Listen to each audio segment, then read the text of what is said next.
Doctor कफील जो है एक बहुत कंट्रोवर्शियल आदमी है। इनफेमस कहा जाता है, हत्यारा कहा जाता है, मर्डरर कहा जाता है। लोग मुझसे बहुत क्वेश्चन पूछते हैं कि आप पॉलिटिक्स में क्यों नहीं जाते, तो मैं आपको ये बता दूं कि मुझे लगता है कि सारी पॉलिटिकल पार्टियां जब MP MLA सारे बन जाते हैं तो उनकी एक ही जाति हो जाती है। WHO कहता है कि एक डॉक्टर से 1000 पॉपुलेशन 1:1000 यानी एक डॉक्टर पे 1000 लोगों की जिम्मेदारी होनी चाहिए। पर इंडिया में इतना बड़ा डिफरेंस है कि आप दिल्ली देखोगे, तमिलनाडु देखोगे तो एक डॉक्टर के ऊपर 300 लोगों की जिम्मेदारी है। लेकिन आप यूपी बिहार के गांव में चले जाइए तो एक डॉक्टर के ऊपर 51,000 लोगों को देखने की जिम्मेदारी है। 40% जो लोग गरीब आदमी हॉस्पिटलाइज होता है, जो कि करीब 63 मिलियन है, यानी कि 6 करोड़ लोग हर साल गरीबी की रेखा के नीचे आ जाते हैं। तो सबसे पहले तो मैंने कहा है कि health is not a privilege, it's a right. ये हमारा अधिकार है, ये हमारा मौलिक अधिकार है। डॉक्टर कफील जो है एक बहुत कंट्रोवर्शियल आदमी है। इनफेमस कहा जाता है, हत्यारा कहा जाता है, मर्डरर कहा जाता है। तो आज हम लोग उस चीज़ों से थोड़ा दूर रह के बात करें। मैं आज सिर्फ आपसे हेल्थ फॉर ऑल पे बात करना चाहता हूँ। इसके अलावा मैं बात करूँगा कि 3 साल से मुझे किस तरह से सस्पेंड किया गया है, और मैंने IMA, IAP, NNF और PMSF और MSc को भी लेटर लिखा है कि मदद करने के लिए। इसके अलावा मैंने योगी आदित्यनाथ जी को भी जब से जेल से आया हूँ 3 बार हम लोग लेटर लिख चुके हैं कि मुझे काम करने दिया जाए, ताकि मैं जो हूँ इस कोरोना महामारी के टाइम पे कुछ देश की सेवा कर चुकूँ। स्वास्थ्य सबसे महत्वपूर्ण, इसके बिना है जीवन अपूर्ण। तो no parents should ever have to decide if they can afford to save their child life. पूरे दुनिया में किसी भी माँ बाप को कभी भी ये सोचने पे मजबूर नहीं होना चाहिए कि मैं अपने बच्चे की जान बचाने के लिए क्या मैं किसी डॉक्टर को दिखाऊं कि ना दिखाऊं। मैं जब से जेल में BRD के बाद आया था, CA NRC को छोड़ दीजिए, तो बाकी मैंने 105 कैंप जो लगाए और 50,000 बच्चों को देखे। उस कैंप में पूरे इंडिया में कोने कोने गाँवों में गया और मैंने हर किसी से यही बात पूछी कि आपको क्या चाहिए। तो एक गांव का एक गरीब जो है वो यही कहता है कि मुझे 2 वक्त की रोटी दे दो, इज़्ज़त की रोटी, और अपना घर हो। जब बच्चा बीमार हो तो अच्छे हॉस्पिटल में उसका इलाज हो जाए, और जब वो पढ़ने जाए तो अच्छे हॉस्पिटल, अच्छे स्कूल कॉलेज में पढ़े, और जब पढ़ लिख ले तो नौकरी मिल जाए। यानी रोटी, कपड़ा, मकान और हेल्थ, एजुकेशन, एम्प्लॉयमेंट की बात करते हैं, बाकी किसी चीज़ की डिमांड नहीं करते हैं। ये शमशान कब्रिस्तान की बात नहीं होती है, और वो अली और बजरंग बली की बात नहीं करते हैं। लेकिन रियल बेसिक इशू को लोग भूल जाते हैं और लोग इसी की बात करते हैं। तो आज हम लोग जो है सुबह एक किसी ने कहा कि disease, sickness and old age touch every family, tragedy does not wait who you voted for. So health care is the basic human right. और इंडिया में कहा जाए तो India's health care system, India का जो हेल्थ केयर सिस्टम, जो तीन word है, हेल्थ केयर और सिस्टम, तो India's health care is neither healthy, caring और not a system. It is not a system. It is a the system, the whole system is in shambles.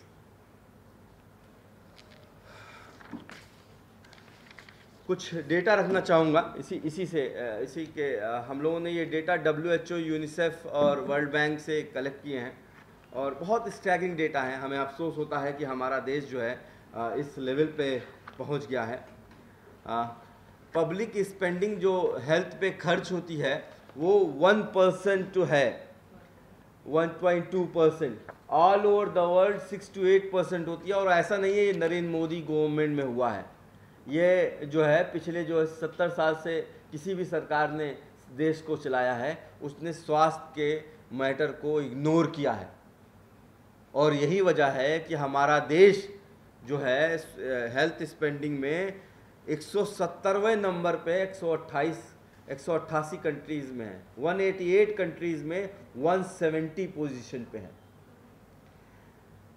195 countries में 145 position पे है हमारी health facility जो है देने में। अभी आपने ग्लोबल हंगर इंडेक्स पे बहुत बवाल हुआ था, 1 महीने पहले रिपोर्ट आई है, उसमें इंडिया 94th रैंक है। ग्लोबल हंगर का इंडेक्स का मतलब है कि हमारी 50% पॉपुलेशन आधी रोटी खा के सोती है, यानी भूखे सोती है, उन्हें उसे 2 वक्त का मील नहीं मिल रहा है। 50% पॉपुलेशन आपकी। अब आप कहोगे दिल्ली में तो खाना शादियों में फेंका जाता है, लेकिन आप गाँव में जाइए, आप बिहार, यूपी, आसाम, वेस्ट बंगाल जाइए, आप उनके गांव में जाइए तो आपको यकीन होगा कि लोग जो हैं, अगर परिवार अगर है तो 10 रोटी बन रही है तो 1-1 रोटी खा के सो जाते हैं, क्योंकि 10 लोग हैं परिवार। इंडिया वर्ल्ड हैप्पीनेस इंडेक्स में 144th रैंक है 156 कंट्रीज़ में। अब मैंने आपको बताया ना, फीमेल हेल्थ एंड सर्वाइवल में ये जो डायग्राम मैंने बनाया है, ये डिस्पैरिटी का 150 रैंक है, यानी कि नीचे की जो सीढ़ी होती है उसके 30वें पायदान पे है। 153 कंट्री में जो रैंकिंग आई है 150वें नंबर पे है, यानी फीमेल हेल्थ एंड सर्वाइवल पे।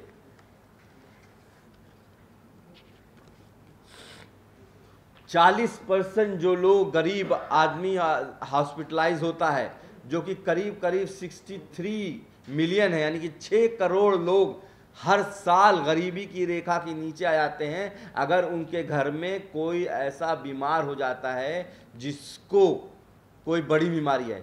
यानी मेरी अगर 20,000 रुपये सैलरी है, मेरी ज़िंदगी अच्छी चल रही है, 4,000 रुपये मैं एजुकेशन में, 4,000 रुपये किराए में, 4,000 खाने में खर्च कर दे रहा हूँ, लेकिन अगर मेरी माँ, मेरे बाप कोई ऐसा घर में है जिसको कैंसर हो गया, किसी को कार्डियक बीमारी हो गई, कोई एक्सीडेंट हो गया, कोई बड़ी बीमारी हो गई, तो ऐसे 6 करोड़ लोग हर साल गरीब हो जाते हैं, जिंदगी भर के कर्ज में डूब जाते हैं।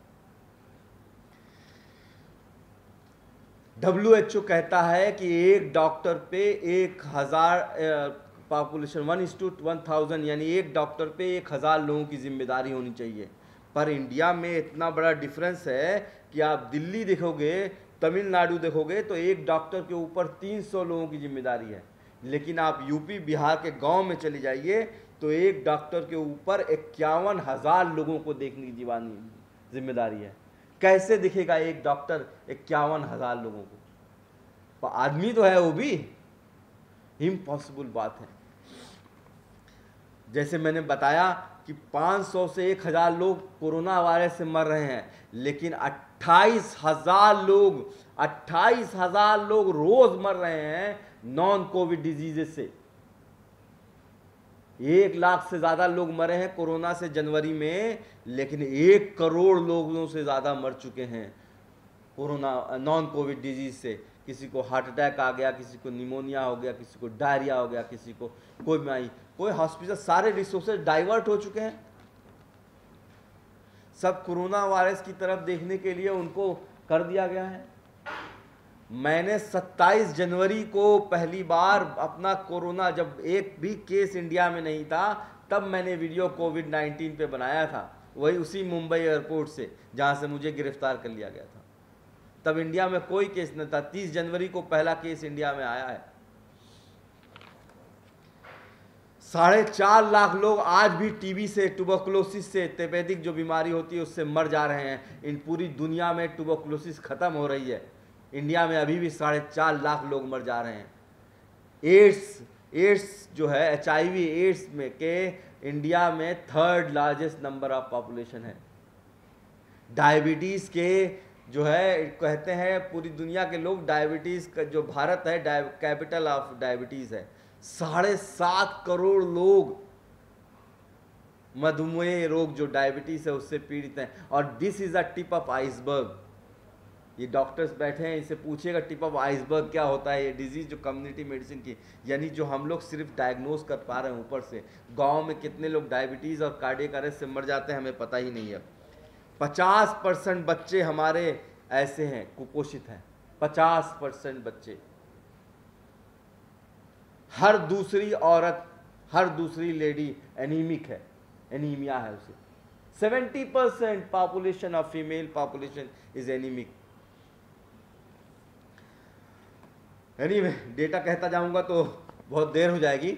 इतना समझिएगा कि 81% डॉक्टर्स, 81% डॉक्टर्स, 80% से भी ऊपर डॉक्टर्स जो हैं प्राइवेट सेक्टर में काम करते हैं, और वो 28% यानी कि 28% लोगों की देखभाल करते हैं मेट्रोज में, दिल्ली, बॉम्बे, कलकत्ता, वेस्ट हैदराबाद, अहमदाबाद। बाकी गाँव में जो हैं वो एसएससी नहीं है, वहाँ पे 75% ऑफ इंडियन पॉपुलेशन यानी 75% इंडिया की पॉपुलेशन जो है वो नॉन क्वालिफाइड जो है, जिनको आप लोग झोला छाप डॉक्टर कहते हो। मैं तो कहता हूँ जो है कम से कम वो, जैसे इन्होंने कहा ना कि वो इतनी हिम्मत से कह रहा है कि अगर मैं नहीं रहूँगा तो कौन देखेगा रात में, जो अगर छत से गिर गया, तुमको सांप काट लिया, क्या कोई डॉक्टर देखने जा रहा है? तुमको है ही नहीं डॉक्टर। 200 किलोमीटर WHO ये कहता है कि आपको इमरजेंसी फैसिलिटी, यानी आपको अगर हार्ट अटैक आ जाए, घर में किसी को सांस फूलने लगे, कोई छत से गिर जाए, किसी को रोड ट्रैफिक एक्सीडेंट जाए, तो 1 से 2 किलोमीटर के अंदर आपको इमरजेंसी फैसिलिटी होनी चाहिए। पर आपको क्या है 400 किलोमीटर। अरे छपरा से जाओगे, गोरखपुर जाओगे मिलेगा, या पटना जाओगे तब जाके आपको कोई हेल्थ फैसिलिटी मिल पाएगी। गोरखपुर, मैं अपना बता दूं, गोरखपुर मेडिकल कॉलेज आधा बिहार, आधा नेपाल, आधा पूर्वांचल देखता है। कहने के तो हमारे पास 541 मेडिकल कॉलेज हो गए हैं, लेकिन इसमें से 261 मेडिकल कॉलेज प्राइवेट हैं। अब प्राइवेटाइजेशन, आपको पता है नेशनल मेडिकल काउंसिल, अब मैं डॉक्टर हरजीत से फिर एक बार आप बोलने के लिए कहूँगा कि एनएमसी पे भी बोले वो, क्योंकि he is working on that. NMC एक ऐसा बिल है जिसमें ये अधिकार दे दिया गया है कि 50% मेडिकल कॉलेजों को कि वो सीट को ऑक्शन कर दें, नीलाम कर दें। यानी कि आपके बच्चे को अगर नीट जो एग्ज़ाम होता है उसमें अगर 70% मार्क्स मिल जाए, और आप उस बच्चे के, वो गरीब का बच्चा है और उसके बाप के पास 10 लाख रुपया पर ईयर का देने की क्षमता नहीं है, तो उसका एडमिशन नहीं होगा। और कोई अगर 30% मार्क्स भी पा जाए नीट में, तो और उसके बाप के पास 1 करोड़ रुपए हैं, तो उसको एडमिशन मिल जाएगा।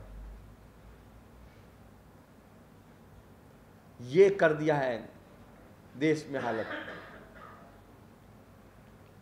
जितनी भी प्राइवेट, मैं किसी भी प्राइवेट हॉस्पिटल्स का नाम नहीं लूंगा, जितनी भी प्राइवेट हॉस्पिटल्स हैं वो सेकेंडरी और टर्शरी केयर देते हैं। यानी कि आपको आईसीयू दे देंगे जहां पे 1 लाख रुपया आपका पर डे जो है खर्चा आएगा, वेंटिलेटर दे देंगे। लेकिन जो प्राइमरी जो होता है, जो प्राइमरी हेल्थ केयर, प्राथमिक समुदाय केंद्र, जहाँ पे एक गरीब का पहली बार किसी डॉक्टर के साथ कांटेक्ट होता है, वो जो है निग्लिजिबेंस है। तो ये मैं कह रहा था, there is a stark diversion in health care system all over India. आप अगर बिहार और छत्तीसगढ़ को, झारखंड और उत्तर प्रदेश को देखिएगा तो ये एकदम ताली के एकदम नीचे है। और यही आप दिल्ली और तमिलनाडु को देखिएगा, केरल और कर्नाटका को, तो बहुत फर्क है। एक आप केरल में देखिए, एक जो है बच्चा पैदा होते वक्त केरल में जो इन्फर्म मोर्टेलिटी रेट, यानी कि 1000 बच्चों में कितने बच्चे मर जाते हैं, अगर केरल में 7 है तो यूपी में 60 है, यानी 7 गुना है। ऐसा क्या है जो हमारा ही देश एक जगह से दूसरी जगह जाने में इतनी ज़्यादा लोगों की, इंसान की कीमत ही नहीं है। 10.5% ड्रग्स जो हैं, जो दवाएं हैं हमारे देश में, वो फेक हैं।